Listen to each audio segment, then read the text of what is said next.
Financial management म्हणजे काय नक्की? ऍक्च्युली मी तर तुला माझ्या शब्दात नेहमीच सांगत असते, पण आता आपण आज एक्सपर्टलाच भेटूया आणि त्या एक्सपर्ट्सनाच विचारूया की सर फायनान्शियल मॅनेजमेंट म्हणजे काय. Hello sir. Hello. Hi hello. Maitri. Welcome to spill the tea with Sartape sir. आपण या विषयावर आहोतच की फायनान्शियल मॅनेजमेंट म्हणजे काय, सेव्हिंग्स म्हणजे काय. मम्मा तर मला सतत सांगत असते, तरीही मला काहीच कळत नाही. तर I would like if you would guide me and many such as me. So what is financial management actually? पहिल्यांदा मैत्री तुझं अभिनंदन, कारण की तू फायनान्शियल मॅनेजमेंट ह्या विषयावर ऍटलिस्ट विचारच करायला लागलीस. आता फायनान्शियल मॅनेजमेंट म्हणजे काय की पालक तुम्हाला पॉकेट मनी देतात, तर तुम्ही सगळा खर्च कॅन्टीन मध्ये किंवा मूवीज बघणं ह्यात खर्च करून टाकता. मग येणाऱ्या काही वर्षांमध्ये किंवा येणाऱ्या काही काळामध्ये तुम्हाला पिकनिक्सला जायचं असतं, मित्रमैत्रिणींना आउटिंग करायचं असतं, कॉन्सर्ट्स येतात त्यांना जायचं असतं. मग त्या पैशांची प्रोव्हिजन तुम्ही कुठून करणार आहात? तर बरोबर. त्यासाठी जर तुम्ही तुमच्या मिळालेल्या पॉकेट मनी मधला काही हिस्सा जर तुम्ही साठवायला सुरुवात केली, म्हणजे आता कसं आहे की आपण म्युच्युअल फंडात पैसे टाकले किंवा कुठेतरी आपण बँकेत पैसे टाकले, तर तुमच्याकडे अशी एक रक्कम जमा होईल की त्यासाठी तुम्हाला पालकांकडे पैसे मागायची गरज राहणार नाही. तर अशा प्रकारे तुम्ही एक सुरुवात तर करायला हवी. म्हणजे तुम्हाला एक स्वतःला एक सवय लागून जाईल की आपलं जे काही इन्कम मिळतंय, जे पुढे जाऊन तुम्ही कमवायला सुरुवात कराल, त्यावेळी ही सवय तुमची कायम राहील त्याच्यामुळे. त्याच्यामुळे तुम्ही आत्तापासूनच ती सुरुवात करावी. अगदी खरं आहे सर. बरेचदा मी मैत्रीला सांगतच असते की बेटा जेव्हाही तुला पॉकेट मनी दिली जाते, त्या पॉकेट मनीचा काही भाग आधी सेव्हिंगमध्ये गेला पाहिजे आणि त्याच्यानंतर बाकीचा जो भाग आहे तो खर्च केला पाहिजे. तर हा प्रश्न मैत्रीचा तर आहेच, पण मलाही हा प्रश्न आहे सर. आज आपल्याकडे अनेक अशी लोकं आहेत जे मजुरी करतात किंवा नोकरी करणारे आणि बिझनेसमॅन असतील तर त्यांना किमान माहीत आहे की माझं सेव्हिंग कुठे झालं पाहिजे किंवा म्युच्युअल फंड वगैरे सगळ्या गोष्टी. पण आज असाही वर्ग काम करतो ज्या वर्गाला खऱ्या अर्थाने सेव्हिंग करायची आहे, पण चिट फंड ह्याच्या व्यतिरिक्त काही पर्याय उपलब्ध आहेत हे माहीतच नाही आहे. तर अशा सर्व आपल्या बंधू भगिनींसाठी तुम्ही काय सांगाल की कशा पद्धतीने त्यांनी सेव्हिंगची सुरुवात करायला पाहिजे? पहिल्यांदा कसं आहे की आपल्याकडे पूर्वीपासून तुम्ही पाहत आला असाल, तर आपले आजी किंवा आजीची आजी यांना एक सवय असायची की ते एका आपल्या पितळीच्या डब्यामध्ये किंवा एखाद्या छोट्याशा माठामध्ये पैसे टाकून ठेवायचे. Correct correct. कारण का की जर पुढे कधी मला गरज लागली किंवा अशा काही गोष्टी घडल्या आणि पैशांची त्यावेळी कमतरता भासत असेल, तर त्यातनं मी पैसे ते वापरू शकते. ही सवय आपल्याकडे पूर्वीपासून आपल्याला डेव्हलप झालेली आहे. आता सेव्हिंग करताना प्रत्येकाने एक गोष्ट आपल्याला लक्षात ठेवली पाहिजे की एक थंब रूल आहे की income minus expenses is equal to savings.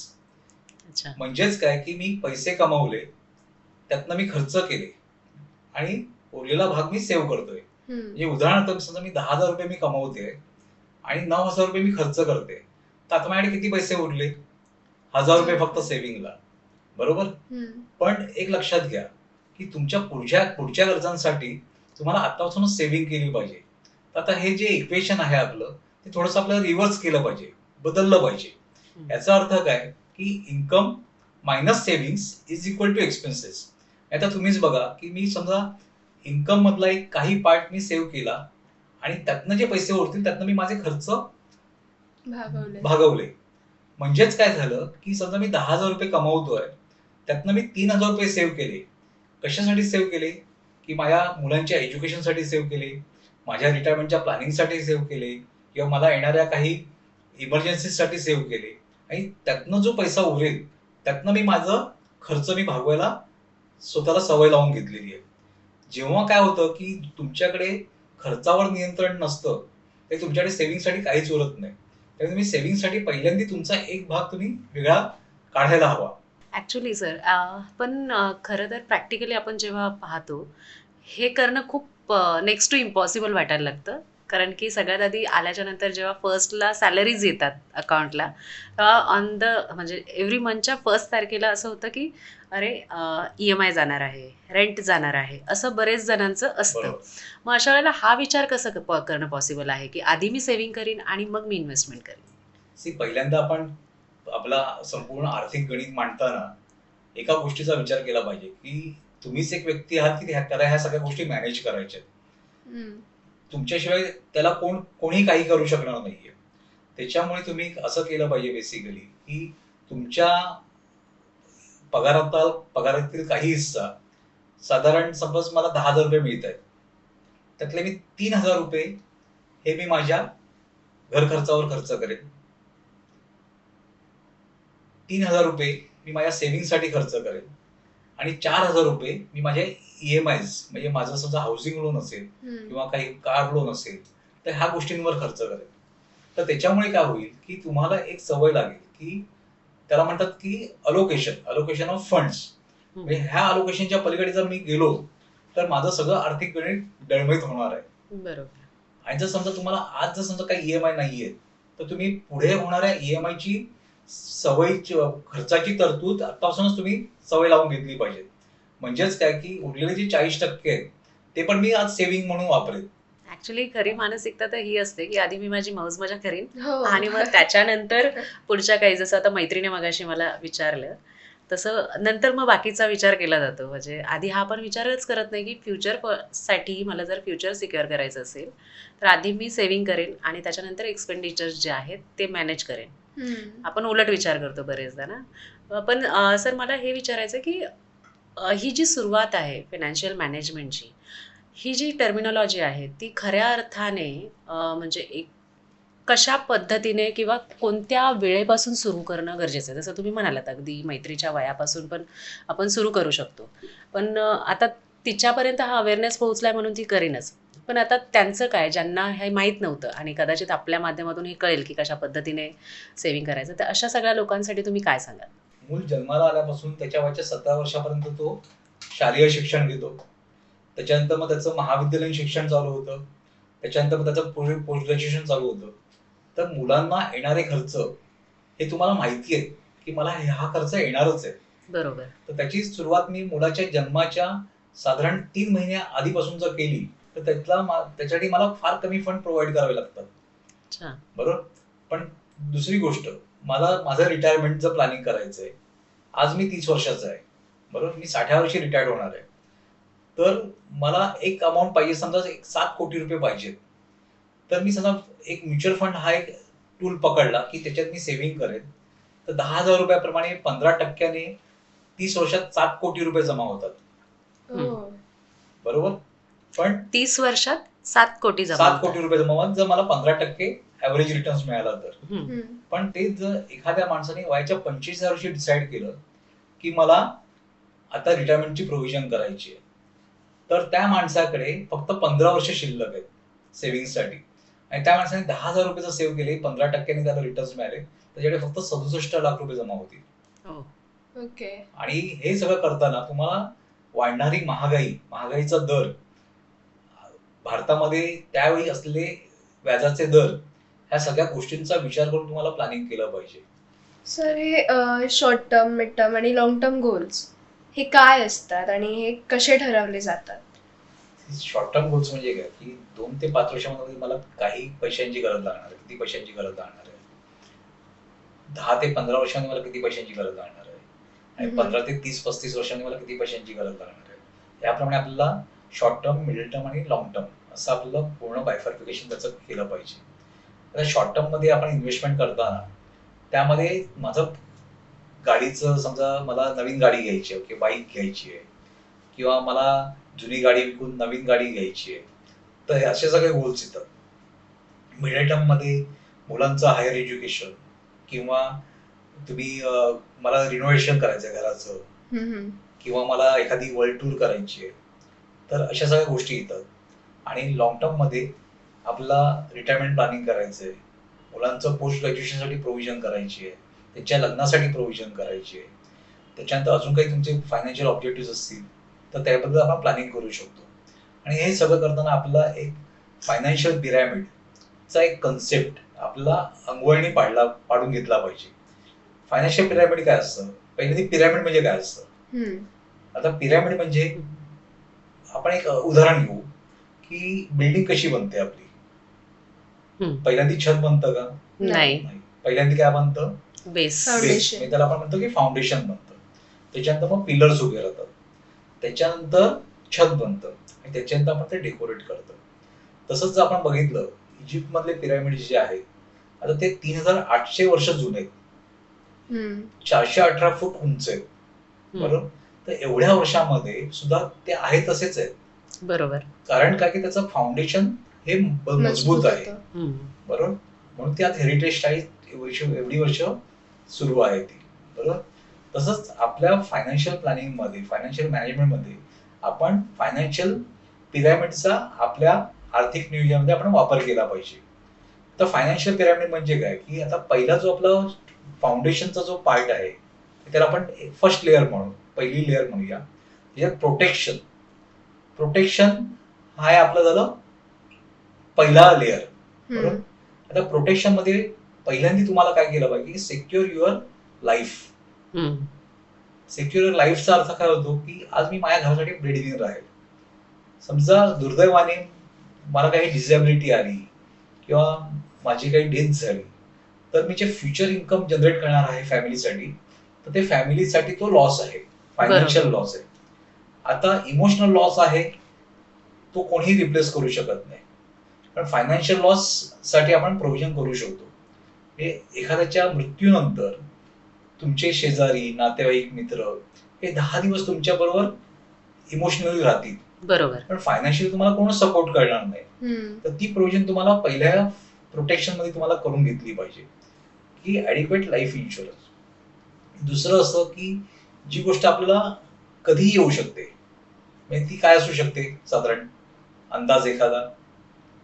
Accident असेल, ऍक्सिडेंट आहे, मेडिकल कॉन्टिंजन्सीज आहे. येस. तर मेडिकल कॉन्टिंजन्सीज साठी पण आपल्याला प्रोटेक्शन मध्ये प्रोव्हिजन करून ठेवली पाहिजे.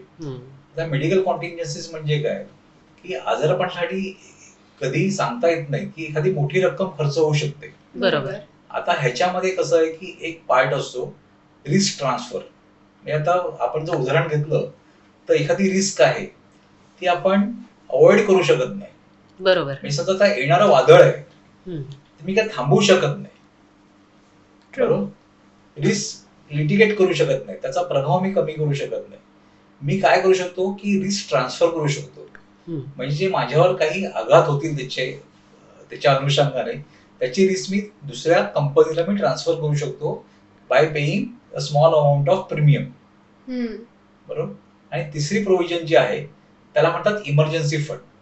आता इमर्जन्सी फंडचं एक उदाहरण द्यायचं झालं तर आपण कोविडचं एक उदाहरण घेऊ की कोविडमध्ये बरीचशी लोक अनएम्प्लॉइड झाली. अगदी. बरेचसे जे स्वयंरोजगारी लोक होती त्यांचं इन्कम बंद झालं कारण त्यांना बिझनेस करायला अलाउड नव्हतं रस्त्यावर, बरोबर. तर अशा वेळी समजा मला पुढचे 3 महिने 6 महिने जर सर्व्हाइव्ह व्हायचं असेल तर सर्व्हायवलचा अर्थ काय, बेसिकली रोजचा जो माझा खर्च आहे जगण्याचा तो तर ऍज इट इज राहणारच आहे. मुलांचं शिक्षण, त्यांचा रोजचा खर्च, मेडिसिन्सचा खर्च, त्याच्यात माझे असणारे EMI, ह्या गोष्टी आहेत तशाच राहणार आहेत. समजा उद्या माझी नोकरी गेली तर मला पुढची नोकरी मिळेपर्यंत 3 ते 6 महिन्याचा अवधी लागू शकतो, बरोबर. पण माझे खर्च थांबणार आहेत का त्या पिरियड मध्ये, नाही. तर याचं उत्तर नाही. त्यासाठी मला प्रोव्हिजन केली पाहिजे. मला माझ्याकडे ऍटलिस्ट 3 ते 6 महिन्याचा जो खर्च आहे माझा, घर खर्च, मेडिसिन्सचा खर्च, लाईफस्टाईल एक्सपेन्सेस आणि माझी EMI, एवढी रकमेची तरतूद मला करून ठेवली पाहिजे. आज तुम्ही बघितलं तर साधारण पोस्ट ग्रॅज्युएशन अमेरिकेत करायला किंवा वेस्टर्न कंट्रीज मध्ये करायला 45 ते 60-70 लाखाचा खर्च येतो. जेव्हा तुमचं मूल 15 वर्षाचं होईल, 17 वर्षाचं होईल, त्यावेळी त्या आजच्या 70 लाखाची 50 लाखाची व्हॅल्यू किती असेल, तर तेवढी रक्कम तुम्हाला आजपासून जमा केली पाहिजे, बरोबर. दुसरी गोष्ट आहे तुमच्या रिटायरमेंटची. रिटायरमेंटसाठी तुम्ही आता एक सुरुवात केली तर आज समजा तुम्ही 30 वर्षाचे आहात तर 60 वर्षी तुम्ही रिटायर्ड होणार आहात, तुमच्याकडे 30 वर्ष सेव्हिंगसाठी आहेत, बरोबर. पण सध्या तेच जर तुम्ही ठरवत की मी 25 वर्षापासून सुरू करेन तर माझ्याकडे फक्त 15 वर्ष शिल्लक आहेत, बरोबर. बरोबर. आता आपण एक उदाहरण घेतलं, 10,000 रुपये मी महिन्याला सेव्ह केले आणि ते 15% ग्रो झाले तर माझ्याकडे 7 कोटी रुपये 30 वर्षांनी जमा होतील. पण जे 45 वर्षाच्या माणसाने 10,000 रुपये साठवायला सुरुवात केली त्याला पण 15%च रिटर्न मिळाले, पण त्याच्याकडे किती वर्षात फक्त 15. हम्म. त्याच्याकडे 67 lakhs फक्त जमा होते, 67 लाख. हम्म. बरोबर. तर आपला हे पैसे जे आहेत इन्व्हेस्ट करताना, तर ते रिस्क फ्री ग्रोथ मध्ये आपल्याला टाकायला हवे, म्हणजे जिथे कमी रिस्क असेल आणि माझं कॅपिटल प्रोटेक्शन असेल. हम्म. याचे तुम्ही कुठे इन्व्हेस्ट करू शकता पैसे? बँकांमध्ये किंवा लाईफ इन्शुरन्स पॉलिसीज मध्ये किंवा पीपीएफ मध्ये. तर अशा ठिकाणी जिथे माझं कॅपिटल सिक्युअर्ड आहे आणि जिथे गव्हर्नमेंटची सॉव्हरेन गॅरंटी आहे, म्हणजे माझं प्रोटेक्शन, पैसे कधीही बुडणार नाहीत, हम्म. अशा ठिकाणी माझी इन्व्हेस्टमेंट होईल. हम्म. त्याच्यानंतर थर्ड लेवल तो माझा ग्रोथ विथ रिस्क. आता इथे मी काय करतो की इथे माझे पैसे आपल्या इन्फ्लेशनला ऍडजस्ट करतात. इन्फ्लेशनला ऍडजस्ट करतात याचा अर्थ काय की जी काही महागाई वाढणार आहे आणि महागाईमुळे पैशाची व्हॅल्यू कमी कमी होत जाणार आहे, बरोबर. तरी पण माझ्याकडे तेवढी रक्कम अवेलेबल असेल ती महागाईला ऍडजस्ट करेल. हम्म. बरोबर. चौथी लेअर असते हाय ग्रोथ. हम्म. आता हाय ग्रोथ म्हणजे की हे जे पहिल्यांदा माझे 3 लेअर पूर्ण झाले आयुष्यातले, की तरी पण माझ्याकडे पैसे उरले, तर मी ते कुठे इन्व्हेस्ट करू? तर मी काय करतो की मी ते पैसे मग रिअल इस्टेटमध्ये, म्हणजे सेकंड होम म्हणू शकता, हम्म. किंवा एक इन्व्हेस्टमेंट म्हणजे प्रॉपर्टी मी इन्व्हेस्टमेंटसाठी घेतोय, किंवा मी कमोडिटीज मध्ये म्हणजे मेटल्स वगैरे, म्हणजे सोनं, कॉपर किंवा सिल्वर, अशा ठिकाणी इन्व्हेस्टमेंट करतोय. तर इथे इन्व्हेस्टमेंट करताना काय असं की जेवढे जास्त रिटर्न्स तेवढी जास्त रिस्क. बरोबर. त्याच्यामुळे आपले पहिल्यांदा ह्या 3 लेअर आपण पूर्ण केल्या की मग आपण चौथ्या लेअरला जायचे. आणि पाचवा जो लेअर आहे तो that is called speculation. Speculation म्हणजे काय की जिथे जेवढे मला जास्त रिटर्न्स मिळतील तेवढं त्यात जास्त रिस्क पण निवडलंय. हम्म. ओके. बरोबर. म्हणजे तिथे तुम्ही फ्युचर ऑप्शन्स, हे शेअर मार्केटमध्ये तुम्ही इन्व्हेस्ट करू शकता फ्युचर ऑप्शन्स मध्ये, किंवा तुम्ही बघितलं असेल की आर्ट्स पण विकत घेतल्या जातात. हम्म. आर्ट्स म्हणजे चित्र विकत घेऊन ती विकली हो. जातात. हो. आता कसं ते की- काय कशा पद्धतीने चालतं ते, म्हणजे हे जे तुम्ही म्हणालात की जसं चित्र विकत घेतले जातात आणि मग त्याच्यापासून पुन्हा बिझनेस. See, आता हे कसं ना की त्याला प्रेशियस व्हॅल्यू आहे. आता एखादा म्हणजे समजा आपण जर बघितलं की M.A. फुसेनचं एखादं चित्र असेल तर त्याची व्हॅल्यू करोडोमध्ये असते. हो. तर ते मी घेऊन ते मग मी परत मार्केटमध्ये विकायला काढलं तर त्याच्यात मला फार मोठा प्रॉफिट होऊ शकतो. अच्छा. तर अशा प्रकारे त्यात इन्व्हेस्टमेंट पण मोठी लागते आणि प्लस त्यात रिटर्न्स पण मोठे निघू शकतात. हम्म. पण त्यात रिस्क कशी असते आहे. की ते प्रोटेक्शन, म्हणजे समजा ते चित्र खराब झालं वेअर अँड टिअरने किंवा आग लागली, तर ह्या गोष्टी पण तिथे आपण त्या रिस्क मग प्रोव्हाइड करू शकतो तिकडे. बरोबर.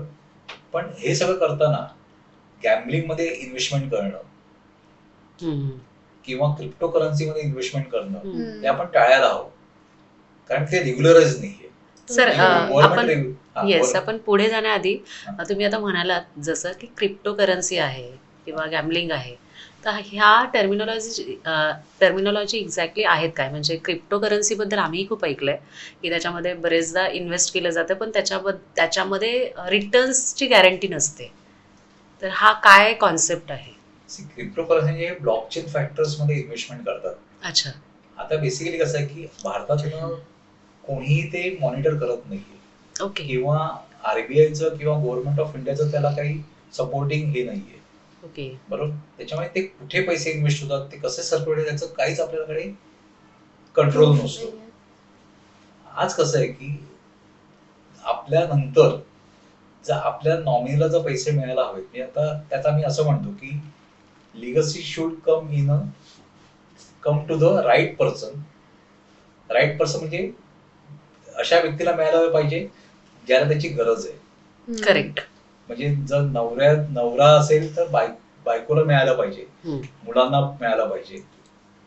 त्याच्यानंतर at right time. Right time म्हणजे की मला जेव्हा हवेत त्याच वेळी ते पैसे अवेलेबल पाहिजे. बरोबर. At right price.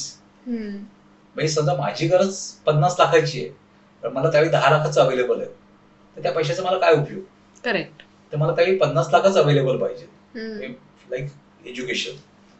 आणि at right asset class. Right asset class म्हणजे काय की आज समजा मी अशा ठिकाणी इन्व्हेस्टमेंट करत गेलोय की ज्याला इझी लिक्विडिटी नाहीये. समजा फॉर एक्झाम्पल माझ्याकडे 2 कोटीची प्रॉपर्टी आहे जी मी इन्व्हेस्टमेंट म्हणून घेतलेली आहे आणि आपल्या पश्चात घरच्यांना 50 लाखाची गरज आहे, हम्म. तर त्या प्रॉपर्टीतला फक्त 1/4 हिस्सा ते विकू शकतात का? नाही. नाही. दुसरी गोष्ट, ज्यावेळी मला गरज आहे पैशाची, ही गोष्ट मार्केटमध्ये कळते, त्यावेळी जे परचेस करायला येतात ते डिस्ट्रेस सेलचा फायदा घेतात. ओके. डिस्ट्रेस सेल म्हणजे काय, की कमीत कमी भावात मी ती कशी विकत घे. विकत घेऊ. म्हणजेच काय, की तुमच्या पश्चात तुमच्या घरच्यांना आहे ती व्हॅल्यू पण मिळत नाही. मिळत नाही. ट्रू. नो डाऊट ह्या गोष्टी तुम्हाला एक मेंटल सॅटिस्फॅक्शन देतात, की माझ्याकडे एवढी प्रॉपर्टी आहे. पण एखाद्या माणसाची अचानक मृत्यू झाल्यानंतर त्याच्या घरच्यांना ते लिक्विडेट करण्यासाठी काय त्रास होतात ते आम्ही पाहिलेले. हे फॉर एक्झाम्पल, आमच्या एका ओळखीमध्ये हम्म.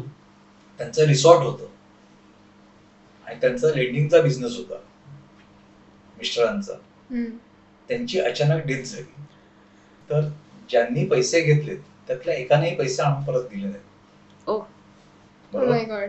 मग तो सगळा पैसा त्यांचा लॉस झाला. तो सगळा पैसा लॉस झाला. त्यांचं एक रिसॉर्ट होतं, हम्म. ते रिसॉर्ट पण विकलं जात नाहीये. ओ. प्लस त्याचा मेंटेनन्स सुरू आहे. म्हणजेच काय, की जर त्या बाईला म्हणजे त्या व्यक्तीला जर पैशांची गरज आहे तर त्यांना कुठेतरी जाऊन नोकरी केली पाहिजे. बरोबर. तिथे त्यांना लिक्विडिटी अवेलेबलच नाहीये. हम्म. मग अशा प्रॉपर्टीचा उपयोग काय? करेक्ट. त्याच्यामुळे आपल्याला ते अलोकेशन प्रॉपरली केलं पाहिजे. म्हणजे प्रत्येक म्हणजे तुमच्याकडे सगळं पाहिजे, म्हणजे एवढी पाहिजे, तुमच्याकडे लाईफ इन्शुरन्स पॉलिसीज पाहिजे, तुमच्याकडे म्युच्युअल फंड पाहिजे, तुमची गोल्डमध्ये इन्व्हेस्टमेंट्स पाहिजे, तुमच्याकडे रिअल इस्टेट पण हवं. कारण कधी ज्यावेळी माझ्या सगळे 3 लेअर माझे पूर्ण होतील फायनान्शियल पिरामिडचे, त्यावेळी ह्या सगळ्या गोष्टींकडे मी इन्व्हेस्टमेंट म्हणून बघू शकतो. सर, हल्ली जे FDs आहेत किंवा RDs आहेत, बरोबर, ह्याच्यामध्ये इन्व्हेस्ट केली जाते आणि त्याच्याबरोबर म्युच्युअल फंड्स, SIPs ह्याच्यावरती खूप मोठ्या प्रमाणात भर दिला जातो. तर ह्या 2 गोष्टींमध्ये काय फरक आहे, FD RD आणि म्युच्युअल फंड SIPs ह्यामध्ये? जसं मी मगाशी सांगितलं, की FD मध्ये तुम्हाला व्याजाचा दर किती मिळतो? 6 ते 7%. करेक्ट. त्याला आपण म्हणतो बँक रेट. म्हणजे प्रत्येक व्यक्तीने एक गोष्ट लक्षात घेतली पाहिजे, की बँक रेट पेक्षा मला 1% पण जेव्हा जास्त मिळतो त्यावेळी त्या कॅपिटलवर रिस्क इन्व्हॉल्व होते. याचा अर्थ काय, की त्या 1% मला माझं कॅपिटल पण घालवू शकतो. आज आपण बघितलं कित्येक बँका बंद पडतात, तिथे तुम्हाला FD वर 10%, 12%, 11% असे रेट ऑफ रिटर्न असतात. करेक्ट. पण ज्यावेळी त्या बँका बंद पडतात त्यावेळी फक्त त्याला 5 लाखाची सिक्युरिटी असते, डिपॉझिट इन्शुरन्स गव्हर्नमेंट कॉर्पोरेशन कडनं. अच्छा. म्हणजे तुमचं 5 लाखापर्यंतची रिकव्हरी होऊ शकते, त्याच्यापेक्षा जास्त अमाऊंट असेल तर ती रिकव्हर नाही होणार. आणि त्यामध्ये पण तुमचं सेव्हिंग्स मधली अमाऊंट, तुमच्या FDs आणि प्लस तुमचं करंट अकाउंट, हे सगळं मिळून एका माणसासाठी फक्त 5 लाखाचं सिक्युरिटी. सो नॉन नॅशनलाइज बँक्समध्ये, कॉर्पोरेट, सगळ्यांना, नॅशनल आणि नॉन नॅशनल सगळ्यांसाठी. नॅशनलाइज बँकांसाठी कसं की गव्हर्नमेंटचा सपोर्ट असतो. अच्छा. आणि प्रायव्हेट बँक असेल किंवा एखादी सोसायटी असेल त्याला कोणतरी टेक ओव्हर करतं, त्या प्रोसेसला वेळ जातं, तुमचे पैसे मिळायला वेळ लागतो. म्हणजे तुम्हाला गरज असते त्यावेळी तुम्हाला पैसे अवेलेबल नाही, तर असं नको व्हायला. बरोबर. त्यावेळी तुम्ही वेगळ्या बास्केट्स मध्ये तुम्ही जर इन्व्हेस्टमेंट करत असाल तर that is better. So basically तुम्हाला असं सांगायचं आहे की कोणत्याही व्यक्तीने जर इन्व्हेस्टमेंट करायच्या असतील तर त्याच्या बकेट आणि बास्केट्स ठरवणं गरजेचं आहे, जेणेकरून फॉर एक्झाम्पल रिअल इस्टेट असेल तर ते लॉंग टर्मसाठी तुमचं गोल असेल आणि त्याच्यानुसार असेल कधीतरी मला हायर रेटवरती ते पुन्हा इन्कम घ्यायचं असेल तर तो भाग वेगळा. आणि FDs, RDs किंवा म्युच्युअल फंड्स असतील ते इमिडिएट तुम्हाला कॅश फ्लो मिळवून देतात. आणि तुमचं एज्युकेशन असेल किंवा तुम्हाला काही परचेस करायचं असेल इमिडिएट, तर तो कॅश फ्लो तुम्हाला मिळून जातो. बरोबर ना? आणि ह्यात पण कसं केलं, बरेचसे आता ऍप्स वगैरे तुम्हाला अवेलेबल. हो. ग्रो ऍप मी पाहिलंय, एंजल वन असे. आता हे जे ऍप्स आहेत बेसिकली त्यातून जी तुम्ही इन्व्हेस्टमेंट करता ती कशी करता, की त्यांचा जो डेटाबेस आहे तो अल्गोरिदम प्रमाणे चालतो. बरोबर. म्हणजे त्यांनी जो डेटा फीड केलाय त्याचं जे अनालिसिस आहे त्याप्रमाणे तो अल्गोरिदम मध्ये देतं. पण ते ह्या गोष्टी चेक करतं का, की आज तुमची प्रकृती काय इन्व्हेस्टमेंटची, तुमच्याकडे किती वर्षाचा इन्व्हेस्टमेंट होरिझॉन आहे, त्याच्यानंतर तुमचं गोल किती आहे आणि गोलसाठी तुम्ही किती कमिटेड आहात. ह्या सगळ्या गोष्टी तो बघत नाही, किंवा तुमच्या फायनान्शियल रिस्पॉन्सिबिलिटीज, हम्म. तुमचा जमा खर्च, ह्या गोष्टी बघत नाहीत. बरोबर. ते फक्त काय करतं की तुम्ही जो डेटा टाकता त्याला, त्याच्याकडे जे मागता ते तुम्हाला प्रोव्हाइड करतं. हम्म. बरोबर. आणि ते सगळ्यांसाठी सुटेबल नाही. ते कसं आहे की इन्व्हेस्टमेंट जी आहे ना ती पर्सन स्पेसिफिक असते. हम्म. पर्सन स्पेसिफिक म्हणजे प्रत्येक माणसाचं एज वेगळं आहे, बरोबर. त्याच्या गरजा वेगळ्या आहेत, त्याच्या रिस्पॉन्सिबिलिटीज वेगळ्या आहेत, आणि त्याप्रमाणे तुम्हाला एक ऍडवायझर जो आहे तो ह्या सगळ्यांसाठी एक प्रॉपर अनालिसिस करून तुमच्याकडनं माहिती काढून तो सांगू शकतो तुम्हाला की तुम्हाला अशा अशा गोष्टींमध्ये इन्व्हेस्टमेंट केली पाहिजे. आणि ज्यावेळी ऍडवायझर तुमच्याकडे असतो तर त्यांचा बेसिक हे काय असतं की तुमच्याकडे संपूर्ण डेटा गॅदर करायचा, त्याचं एक्झिक्युशन करायचं, त्याच्यानंतर त्याचं परत रिव्ह्यू घेत राहायचं. रिव्ह्यू कशाचा घ्यायचा की एक नॉमिनेशनचा एक पार्ट असतो. नॉमिनेशन म्हणजे काय की माझ्या पश्चात ही रक्कम कोणाला मिळायला हवी. बरोबर. आता बऱ्याचदा आपण बघतो की काही लोक इन्शुरन्स पॉलिसीज वगैरे बँकेत मॉर्गेज करतात, बरोबर. त्याच्यानंतर लोन रिपे केलं जातं, त्या प्रोसेसला म्हणतात असाइनमेंट, बरोबर. आणि रिअसाइनमेंट म्हणजे लोन रिपे केल्यावर ते पॉलिसी रिअसाइंड होते, कोणाच्या नावाने, त्या व्यक्तीच्या नावाने. बरोबर. पण ते करत असताना आपल्याकडनं जे पूर्वी नॉमिनेशन केलेलं असतं ते निघून गेलेलं असतं. अच्छा. आणि परत नॉमिनेशन करण्याची नवीन गरज असते. ओके. पण ते निघून का जातं सर? ते तर करून ठेवलेलं आहे ना ऑलरेडी. कारण काय होतं की पहिल्यांदा जेव्हा आपण पॉलिसी घेतलेली असते त्यावेळी मी नॉमिनेशन मेन्शन केलेलं असतं, आणि ज्यावेळी तुम्ही बँकेकडनं लोन घेता त्यावेळी त्याचं पूर्ण राईट्स तुम्ही बँकेला हँडओव्हर करता. ओके. त्याच्यामुळे ते निघून जातं. आणि परत नंतर रिअसाइनमेंट नंतर मला माझं कर्तव्य आहे की माझं नॉमिनेशन परत मला ज्या व्यक्तीला पैसे द्यायचे त्याच्या नावाने व्हायला हवं. बरोबर. आता ह्याच्यामध्ये प्रॉब्लेम काय येतो की समजा त्या माणसाची अनफॉर्च्युनेट डेथ झाली किंवा त्या व्यक्तीची अनफॉर्च्युनेट डेथ झाली तर ते ओपन टायटल होतं. ओपन टायटल म्हणजे त्याला कोणच नॉमिनेशन नाहीये. आणि मग नातेवाईकांना कोर्टाकडनं सक्सेशन सर्टिफिकेट आणि त्याचे लिगल फॉर्मॅलिटी सगळ्या करून मग ते पैसे क्लेम करावे लागतात. त्यात तुमचा पैसा पण खर्च होतो, वेळ पण खर्च होतो, आणि परत मनस्ताप. त्यापेक्षा आपण जर दर 6 महिन्यांनी आपण जर पाहिलं की मी ज्या ज्या काही इन्व्हेस्टमेंट केल्या, छोट्या गोष्टी म्हणजे तुमचं बँकेचं अकाउंट त्याला पण नॉमिनेशन आहे का तुम्ही बघा. बरोबर. तुमचे घराचं तुमचं समजा फ्लॅट आहे तर शेअर सर्टिफिकेट मध्ये प्रॉपर नॉमिनेशन केले आहेत की नाही हे पण चेक करणं आवश्यक आहे. कारण काय होतं की कधीतरी आपले आई वडील त्यांची डेथ झाली पण ट्रान्सफर करायचं राहून गेलंय, आणि नंतर परत जे नॉमिनी आहेत आणि त्यांची पण डेथ झाली त्याच्या अनुषंगाने, तर मग नॉमिनेशन कोणाला गेलं पाहिजे, कारण हे सोसायटी नाही ठरवू शकत की त्याचा वारस कोण आहे. हे मग तुम्हाला डिक्लेअर करावं लागतं की ह्याचा वारस मी आहे. त्यातनं बरेचसे कॉम्प्लेक्स तयार होतात, म्हणून आपण नॉमिनेशन ह्या गोष्टी आपण चेक केल्या पाहिजेत. बरेचदा असं पाहायला मिळतं की क्लायंट सुद्धा या गोष्टींची पूर्तता करत नाही, आणि मग जेव्हा पॉलिसीज अवेल करायची वेळ येते त्यावेळेला मग पॉलिसीजला शिव्या घातल्या जातात की अरे ही पॉलिसी अशी काय, ह्याच्यामध्ये तर मला सांगितलं होतं की पूर्ण तुम्ही. हो हो. आम्ही ज्यावेळी विचारतो ना लोकांना की तुम्हाला काही त्रास आहे का, मी एकदम फिजिकली फिट आहे, काही त्रास नाही. हो. आम्ही पुढचा प्रश्न विचारतो की तुम्ही काय गोळ्या घेतात का, माझी फक्त डायबिटीसची गोळी चालू आहे, आणि दिवसात एकदाच आहे. सी कसं आहे की ऍज अ लेमॅन मला त्यातलं कॉन्ट्रोवर्सी मला माहित नसते. बरोबर. त्यात आपली काही चूक नाहीये. करेक्ट. पण कसं इन्शुरन्स कंपनी हे फक्त पेपरवर बघते, त्याच्यामुळे ऍडवायझरचा एक रोल त्यामध्ये होतो की सगळं जे काय आहे ते प्रॉपरली मेन्शन झालं पाहिजे. त्यामुळे काय की पुढे जाऊन त्यांना काही त्रास होणार नाही क्लेम मिळताना. तर ते फार इम्पॉर्टंट आहे आपल्यासाठी, म्हणजे लाईफ इन्शुरन्स मध्ये म्हणजे कुठल्याही इन्शुरन्स मध्ये ते सगळं मांडणं आपलं व्यवस्थित झालं पाहिजे तिकडे. सर या ऍप्स थ्रू वगैरे वेगवेगळ्या ऍप्स थ्रू लोक इन्व्हेस्ट करतात वगैरे, पण जसं तुम्ही म्हणता की रिस्क याच्यासोबत येतेच, तर ऑनलाईन फ्रॉड्स देखील होत असतील. तर तुमच्याकडे एखादं असं काही केस आला असेल का ऑनलाईन फ्रॉड बद्दल वगैरे? आपण ऑनलाईन फ्रॉड्स बद्दल नेहमीच पेपरला वाचत असतो. रोज कमीत कमी 1 किंवा 2 बातम्या तरी ऑनलाईन फ्रॉड्स बद्दल येतातच. आता मी तुम्हाला एक लाईव्ह केस सांगतो माझ्या कस्टमर बद्दल झालेली. त्यांच्या ऑफिसमध्ये कोणीतरी एक स्कीम आणली की सगळ्यांनी 20 जणांनी मिळून एक 5-5 लाख रुपये भरायचे, तुम्हाला फक्त एक ऍप डाउनलोड करायचं आहे आणि ज्यांच्याकडे आयफोन आहे तेच फक्त हा ऍप डाउनलोड करू शकतात. हो. Oh my God. तर त्यांनी सगळे यंगस्टर्स होते, हा. सगळे आयफोन होते, त्या लोकांनी 20 जणांचा ग्रुप केला आणि 5-5 लाख रुपये तिकडे जमा केले. हम्म. आणि त्याच्यात मग त्यांना दिसायला लागलं की आपले पैसे इन्व्हेस्ट होत आहेत, आपले पैसे वाढत आहेत, ग्रो होत आहेत.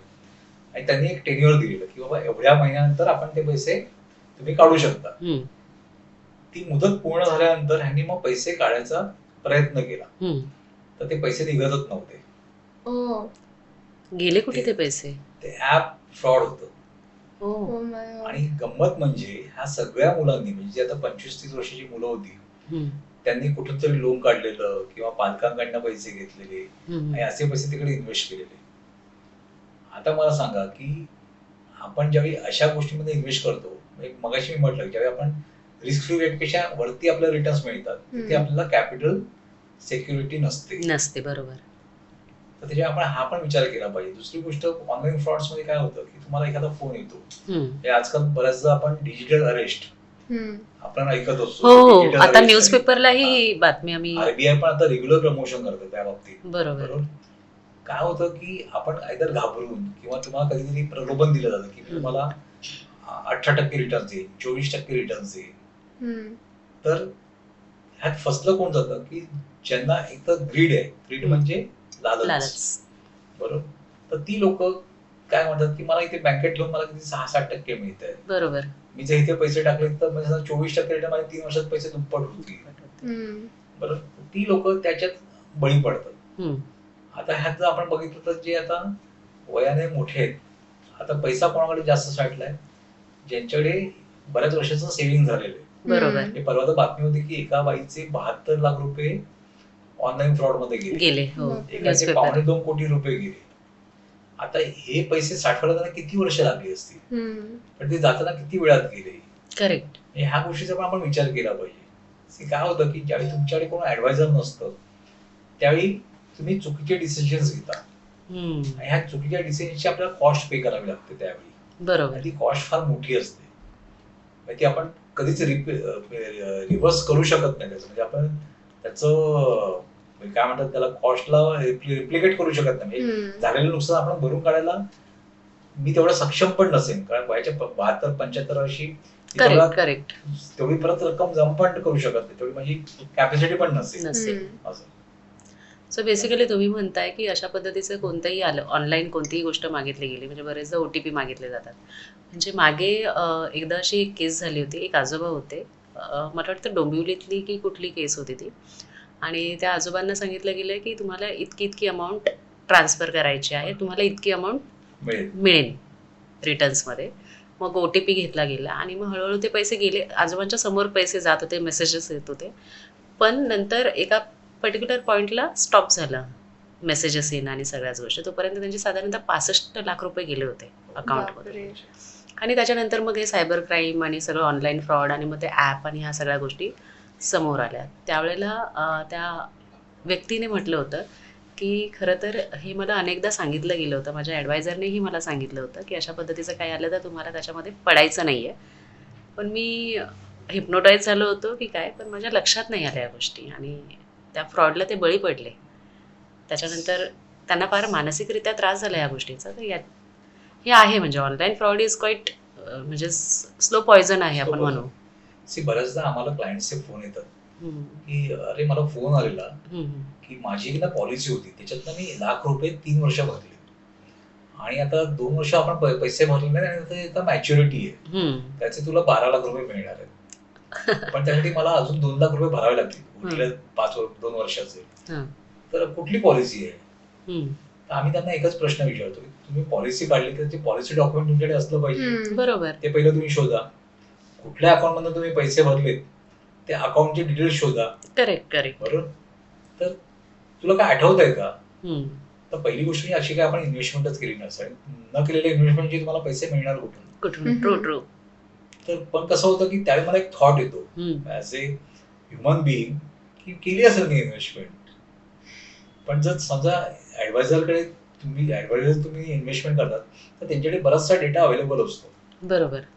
किंवा जर तुम्हाला जो काही मेसेज आलाय तो त्या कंपनी जाऊन ते चेक करू शकतात की तुम्ही खरोखर केली आहे की नाही. सो फायनान्शियल मॅनेजमेंट जे पाहतात किंवा ॲडवायझर असतात त्यांच्याकडे ते बँडविथ असतं की ते जाऊन चेक करू शकतात आपण अशा check करू पद्धतीने. शकतो. हो. आणि आम्ही ते करतो बेसिकली. ओके. कसं होतं की एखादी जेन्युइन जर मेसेज जर आला असेल तर त्याचा डेटा आपल्याला कंपनीमध्ये अवेलेबल होतो किंवा खरोखर Correct. त्यांनी घेतलेली पॉलिसी आणि त्याचा आम्हाला अवेअरनेस नव्हता. म्हणजे काय होतं की आता बऱ्याचदा तुम्ही बँकेकडनं पॉलिसी घेता डायरेक्ट किंवा तुमचा जो कोण आरएम असतो तो तुम्हाला पॉलिसी एखादी विकतो. बरोबर. तुम्हाला एखादा फोन कॉल येतो त्याच्यावर तुम्ही पॉलिसी घेता. पण अगेन काय होतं की ते मी जे काय केलं त्याचं ऑब्जेक्टिव्ह काय होतं हे मलाच माहित नाहीये. करेक्ट आहे, असं होतं. बरोबर. तर त्याच्यामुळे ते पैसे मी टाकलेत काय, त्याचं काय झालं, ते पैसे मला कधी मिळणार आहेत हे मला काहीच माहित नसतं. कल्पना नसते. आणि मग ह्या सगळ्या पैशाचं आपलं लॉस होतो. आता समजा त्यांचा फोन आला आणि खरोखर पॉलिसी घेतली तर तुम्हाला पैसे मिळतील. पण तुम्ही ते कॉन्ट्रॅक्ट पैसे न भरण्याचं पूर्ण नाही केलं तर तुमचा लॉसच आहे परत. बरोबर. तुम्हाला कॉन्ट्रॅक्ट पूर्ण केल्यावरच पैसे मिळणार आहेत. बरोबर. तर त्याच्यामुळे आपण ह्या सगळ्या गोष्टीमध्ये आपण न फसलेलं बरं. काय आपला हार्डन मनी आहे आणि हे पैसे साठवायला आपला किती पेन होतं ते आपल्याला आपले माहिती आहे. करेक्ट आहे. त्यामुळे प्रत्येकाने एक नियोजन केलं. म्हणजे आपली एक नोटबुक जरी ठेवली आपण की मी जे काही इन्व्हेस्टमेंट केलं त्याचं एक पूर्ण डिटेल्स माझ्या पश्चात माझ्या फॅमिलीला कळलं पाहिजे. करेक्ट. की मी इथे ते पैसे टाकले, माझे डॉक्युमेंट्स मी कुठे ठेवलेत. हे बऱ्याचदा आपण बघतो की लोकांना डॉक्युमेंट्स पण मिळत नाहीत वेळेला खरंय खरंय. क्लेम करायचे तर कसं आहे की ते प्रॉपरली जर आपण नोट डाऊन करून घरच्यांना सांगून ठेवलं तर त्यांना पण त्रास नाहीये. सो बेसिकली इन्व्हेस्टर जे असतात त्यांनी स्वतःचे डॉक्युमेंट्स आणि स्वतःच्या इन्व्हेस्टमेंट ह्या घरातल्यांना सांगणं गरजेचं आहे, शेअर करणं आवश्यक आहे. आणि काही कॉन्टॅक्ट डिटेल्स पण त्याच्यात मेन्शन करून ठेवणं पण आवश्यक आहे की अगदीच गरज लागली तर तुम्ही यांना कॉन्टॅक्ट करा. ह्या सिच्युएशन तुम्ही कोणाला फोन कराल. करेक्ट. तर तुमचा एक 1 पॉइंट कॉन्टॅक्ट असला पाहिजे की ज्याला सगळ्या गोष्टी माहिती माहिती. तुम्ही बिलीव्ह नाही करणार की आम्हाला मध्यरात्री पण फोन येतात फ्रेंड्सचे की मला पॉलिसी पाठव, हॉस्पिटलमध्ये ऍडमिट व्हायचे. अच्छा. तर कसं आहे की समजा अशा वेळी जर तुम्हाला काय असतं की आपण विचार करण्याच्या पलीकडे असतो. बरोबर. काय करू आपल्याला कळत नसतं. करेक्ट. तर त्यावेळी तुम्हाला कोणतरी गाईड करू शकतो की बाबा तुम्ही अशा ठिकाणी जा, तिथे नेटवर्क हॉस्पिटलमध्ये आपल्या कंपनीच्या याच्यावर आहे, तिथे तुमचं कॅशलेस मध्ये होऊ शकतं किंवा तुम्ही आधी पैसे भरा, तिकडे आपण रिम्बर्समेंट घेऊ शकतो. हे सगळ्या बऱ्याच गोष्टी त्याच्याशी अनुषंगाने होत असतात. तुम्हाला तसं एक ऍडवायझर असणं आवश्यकच आहे. ज्यांचं इन्व्हेस्टमेंटचा बेस पक्का असतो ते प्रॉपर डिसिजन्स घेतात आणि ज्यांचा बेस पक्का नसतो ते चुकीची डिसिजन्स घ्यायला सुरुवात करतात आणि बऱ्याचदा त्याच्यामध्ये त्यांचा लॉस होतो.